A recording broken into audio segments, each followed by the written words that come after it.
Salut tout le monde, je suis en vadrouille en ce moment en train de souffler un peu après la conférence Bitcoin 2025, c'est ça 2025 à Las Vegas là. Hier j'étais à San Francisco en train de mater les otaries. Aujourd'hui c'est barbecue coréen, je suis en Corée. Et c'est justement tout ce qu'il me fallait pour que tout ça décante un petit peu, tu vois, pour laisser toutes ces nouvelles infos bien s'imprimer dans ma tête et partager tout ça avec vous en fait. Franchement, je suis trop chaud pour tout vous débriefer aujourd'hui, parce qu'il y a énormément de choses à dire. Si je devais résumer, je te dirais que j'ai repéré 3 grosses tendances qui pourraient vraiment secouer ta stratégie d'investissement. Mais plus que ça, en fait, c'est peut-être toute la sphère crypto. Donc reste bien avec moi pour voir ce que les investisseurs comme toi et moi, on peut tirer de tout ça. Et n'oublie pas d'appuyer sur le bouton t'abonner, de me rejoindre sur Telegram pour encore plus de contenu crypto. Les liens sont dans la description. Là, première chose à dire, cette conférence, c'était fait. Avant qu'on plonge dans le sérieux, tu vois, je voulais revenir sur quelques moments bien marrants de la conf. Il y a eu des trucs qui m'ont fait éclater de rire, je vais me casser la gueule. Alors, bien sûr, j'ai chopé du bon alpha, etc. Mais bon, je me suis bien amusé, quoi. Faut parler de ça aussi. On fait des événements comme ça, c'est toujours sympa, surtout les événements crypto. Premier truc que j'ai trouvé marrant, c'est les blogueurs crypto. Tu vois, les gens, les Chinois que je suis sur YouTube ou X, ils étaient super discrets. Genre des fantômes, en fait. Ils restaient bien dans leur coin entre eux. Et ça montre à quel point l'approche de la crypto reste super différente entre l'Est et l'Ouest, entre notamment la Chine et le monde occidental. Et franchement, ça me dérange pas, au contraire. C'est ma force, moi. Ça a toujours été ma force avant aussi dans l'import-export. Je peux capter les informations de Chine et celles du monde occidental, tout mixer ensemble, retirer le bruit et partager ça avec vous. Mais quand même, j'ai trouvé ça un peu dommage de voir tous les Chinois venir jusqu'à Vegas, parce qu'ils venaient à Vegas, juste pour rester entre eux dans leur side events, tu vois, privés, quoi. Et justement, en parlant de la Chine, autre truc marrant, rien à voir, mais je suis allé à une soirée, tu vois, la réception VIP pour les whales, là. On était dans un club au Venetian, et il y avait des caractères chinois partout. Ça donnait une ambiance asiate, cool, cosy, tout ça. Mais alors, les textes sur les murs, une bonne blague, quoi. On aurait dit qu'ils avaient utilisé Google Translate version 2010, que c'était un bordel total, ça voulait rien dire. Ça m'a rappelé d'ailleurs aussi ça de l'import-export, encore une fois. Quand je voyais, tu vois, des boîtes importer des lampes avec écrit sexe dessus en chinois, ou les gens qui sont des tatouages débiles, des trucs comme ça. Enfin bon, c'était marrant. C'était trop bien. De toute façon, les fêtes, les events, les amis, une nouvelle connaissance et tout, on s'est quand même bien éclaté. C'est ça qu'il faut retenir. J'ai pu entendre aussi quelques rumeurs intéressantes. Je sais pas si je peux en parler maintenant ou si je devrais faire une vidéo spécifiquement là-dessus, sur une personnalité bien connue du monde de la crypto. Peut-être que vous pouvez lâcher vos petites idées dans les commentaires. S'il y a quelqu'un qui devine de quoi je veux parler, je ferai une vidéo là-dessus. Quoi qu'il en soit, attaquons le cœur du sujet. Les 3 tendances que tout investisseur particulier doit retenir de cette conférence. Et après, on parlera des 3 points majeurs aussi. Les tendances, j'adore ça, vous savez. Première tendance, garder du Bitcoin sur le long terme, ça n'a jamais été une aussi bonne idée. Tous les intervenants insistaient sur sa solidité, tu vois, comme réserve de valeur. On voit clairement le nouvel ordre financier s'installer. On parlera du paiement Bitcoin juste après, mais ce que je dois te dire, c'est que le Bitcoin, ça devient vraiment le nouvel or. Alors désolé Peter Schiff, sauf que là, on a un nouvel or, une nouvelle réserve de valeur, et en plus, tout est transparent. J'ai d'ailleurs parlé à un pote, Marcin, qui bosse dans un fonds d'investissement. Je peux pas donner les chiffres, mais on parle de dizaines de milliards de dollars qui vont être investis dans les trésoreries aussi, dans les réserves et compagnie, là. Voilà, c'est un truc de fou, quoi. Sur le long terme, c'était excellent. Tout ce qu'on a pu récupérer comme information. Après, bien sûr, tu as le FOMO aussi. Beaucoup de gens qui sont dans le FOMO. Il y a beaucoup de FOMO dans l'air. Beaucoup d'excitation. Tout le monde essaie de deviner quand on atteindra le million par Bitcoin, ce que j'ai trouvé d'ailleurs marrant parce que c'est la question que je posais. Là, j'étais invité par Binance à la pizza party à Auckland, en Nouvelle-Zélande, il y a quelques jours. Et voilà, on essayait de faire des pronostics sur ça. Leur prédiction à eux, en moyenne, ils pensent qu'on y sera dans environ 5-6 ans. On va dire, on avait quoi, Adam Back qui disait 5 ans, Arthur Hayes qui disait 3 ans, d'autres qui partaient plus sur 8 ans.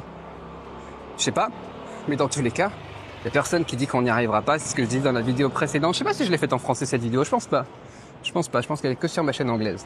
Donc quoi qu'il en soit, voilà, faut juste avoir une chose, c'est qu'il faut se préparer à ce que les gros capitaux débarquent aussi grâce à tout ça. Cela dit, c'était un peu frustrant quand même de voir certains politiciens utiliser la scène pour faire leur com au lieu d'apporter du concret. Certaines boîtes aussi qui transformaient cette conférence un peu en spot publicitaire, quoi. C'était là pour faire leur promo.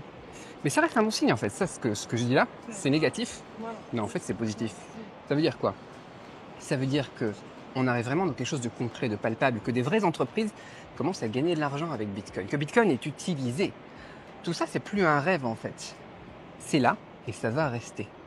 Et ça rejoint aussi d'ailleurs ma 3e tendance, l'écosystème Bitcoin. il évolue.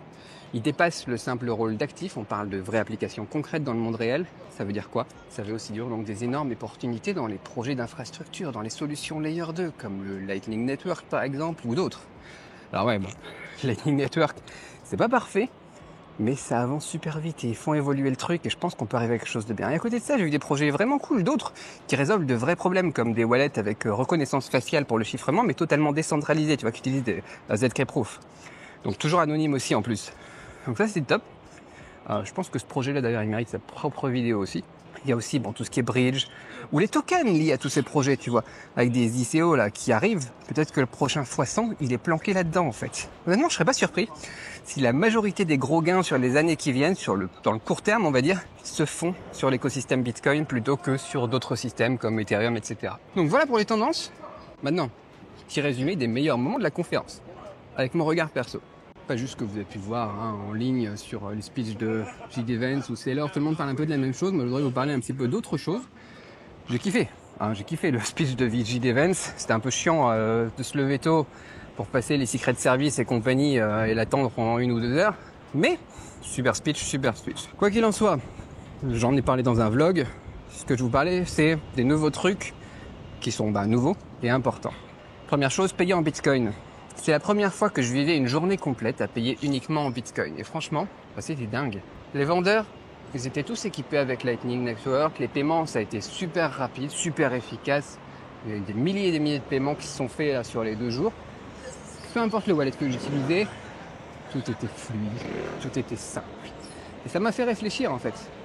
Les paiements en Bitcoin, ils pourraient exploser dans les prochaines années. Surtout avec les technos comme BIP 177 ou des choses comme ça qui rendent les transactions encore plus simples.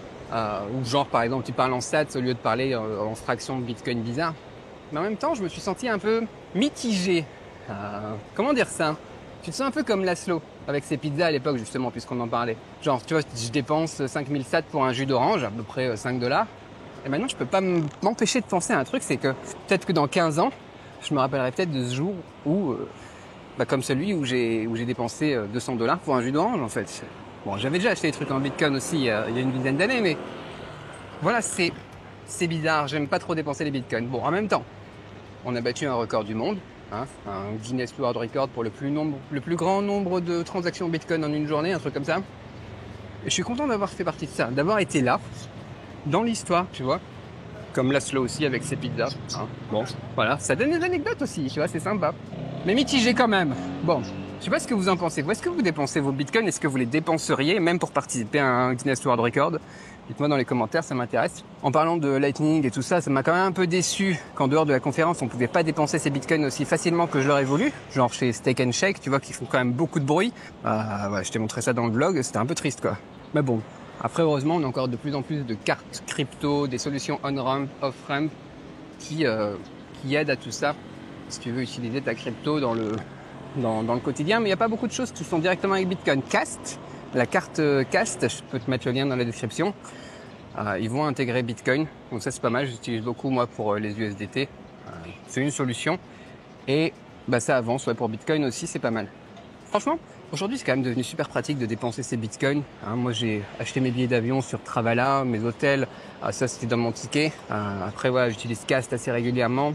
C'est quand même... J'aurais jamais imaginé ça en fait quand j'ai acheté mes premiers bitcoins sur Local Bitcoin il y a 8-10 ans ou sur l'autre la Bitcoin Insanity en 2014. Donc en 2013 c'était Local Bitcoin et Bitcoin Insanity ensuite et Local Bitcoin pour les années suivantes. Enfin bon voilà, j'aurais jamais pensé qu'on en arriverait là où ça se fait comme ça, tu scannes avec le téléphone comme tu fais en Chine avec Alipay ou comme tu fais...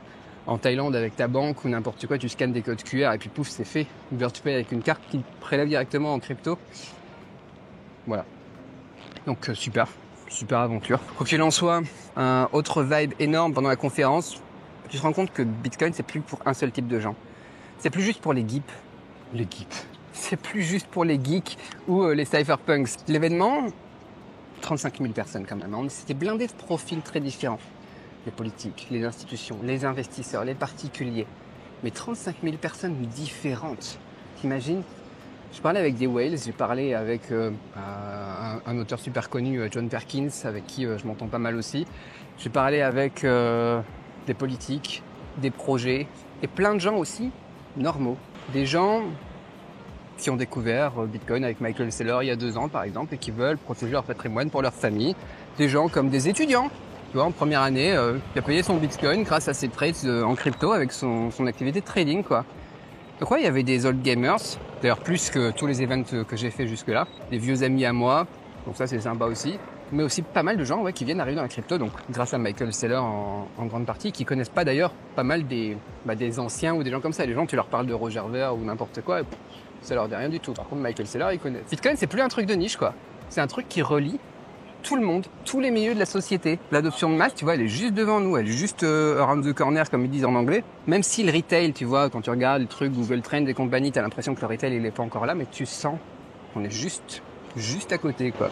Et troisième gros point important, c'est tout ce qui est régulation, tout ce qui est législation et compagnie, tu vois, c'est plus l'ennemi, c'est carrément maintenant la législation, ce qui pousse Bitcoin vers le grand public, tu vois, les politiques et les lois et tout ça. J'ai entendu plein de monde dire que les US sont en train de passer du mode, tu vois, répression, à un vrai mouvement d'adoption. On en a déjà parlé dans une vidéo précédente. L'avantage aux stablecoins qui protègent le dollar, les choses comme ça. Mais ouais, on était dans un événement privé, j'ai entendu un sénateur d'État dire que certaines obligations municipales maintenant pourraient bientôt être réglées en Bitcoin, tu vois. Vraiment. C'est un truc de fou. Et les Big Bonds dont j'en parlais dans une autre vidéo il y a quelques semaines, peut-être que sur la chaîne anglaise aussi, parce que je fais plus beaucoup de vidéos sur la chaîne française, mais ça devient concret maintenant. Le maire de New York City, Eric Adams, il a carrément annoncé leur lancement pendant cette conférence. Donc moi, ce que j'en retiens de tout ça, c'est que avant, on évitait, je sais pas ce que ça veut dire, il y a quelque chose d'écrit sur le banc, je sais pas si j'ai le droit de m'asseoir là, mais je vais m'asseoir là quand même. Si vous lisez le coréen, vous me dites. Ça, c'est un problème avec la Corée, c'est que il n'y a pas la double écriture avec l'anglais un peu partout, comme on pourrait avoir dans certains autres pays. En Chine, ils travaillent quand même là-dessus, même si parfois c'est pas super bien traduit. Bon, je suis assis. Voilà, écoute, que tu veux que je te dise. Je ferai la traduction avec Google Translate après. J'en étais où? Les régulateurs. Avant, les régulateurs, on les évitait, tu vois. C'était un boulet. Ils nous traînaient, ils nous ralentissaient. Maintenant, c'est eux qui poussent Bitcoin vers le grand public, quoi. Donc voilà, encore une fois, je sais que c'est pas juste pour Bitcoin, c'est aussi pour favoriser l'adoption des stablecoins, renforcer le dollar, tu vois, aider à compenser la dette, tout ça, avoir 5% de la supply en Bitcoin, comme on a actuellement aux États-Unis 5% de la supply en or. Ça fait sens, c'est une stratégie derrière, mais quand même, c'est fou de voir ce changement se passer sous nos yeux. Je sais pas ce que t'en penses, mais voilà, c'est un truc de fou. Et puis surtout ce switch de la régulation qui avant traînait et maintenant pousse, quoi. Quoi qu'il en soit, le big picture de cette conférence, 3 choses à retenir. Je fais tout en 3, moi, dire. Première chose, les stablecoins, donc, puisqu'on en parle, ça devient un outil stratégique pour les États-Unis pour gérer leurs dettes, grâce à leur stabilité, leur intégration dans la finance globale, etc. Tu vois, tous les talks. Tu ajoutes ça en plus au Genius Act. Tout ça, ça nous a montré clairement que le lien entre les stablecoins US et les bons du trésor à court terme vont se renforcer. Ils sont en train de créer une nouvelle catégorie d'investisseurs prêts à acheter de la dette publique américaine avec justement les stablecoins. Un nouvel ordre financier qui est en train de se mettre en place. Alors, on peut pas l'ignorer, on peut pas supprimer Bitcoin, etc. C'est un peu triste d'un côté, parce que je pense pas qu'à la base c'était prévu pour ça, Bitcoin. Mais d'un autre côté, voilà, c'est ce qui se passe, c'est les nouvelles règles du jeu.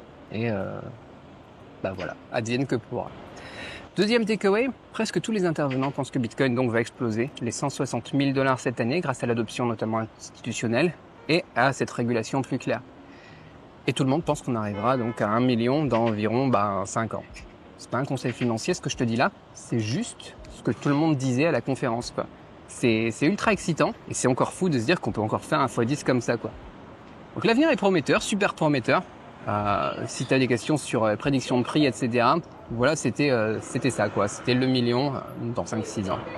Troisième takeaway, l'écosystème Bitcoin continue d'évoluer. On parle d'infrastructure, de layer 2 et tout ça va péter.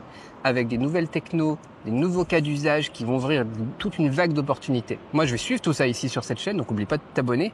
Et franchement, cette conférence, elle m'a surmotivé pour l'avenir de Bitcoin. Super confiant sur ce qui arrive. On continue à surfer sur cette vague crypto ensemble. Et on se retrouve très vite dans la prochaine vidéo. Dis-moi, si tu regardes mes vlogs anglais, plus cette vidéo, qu'est-ce que t'en penses? Qu'est-ce qui t'intéresse le plus dans tout ce que j'ai dit? Mets-moi ça en commentaire, abonne-toi.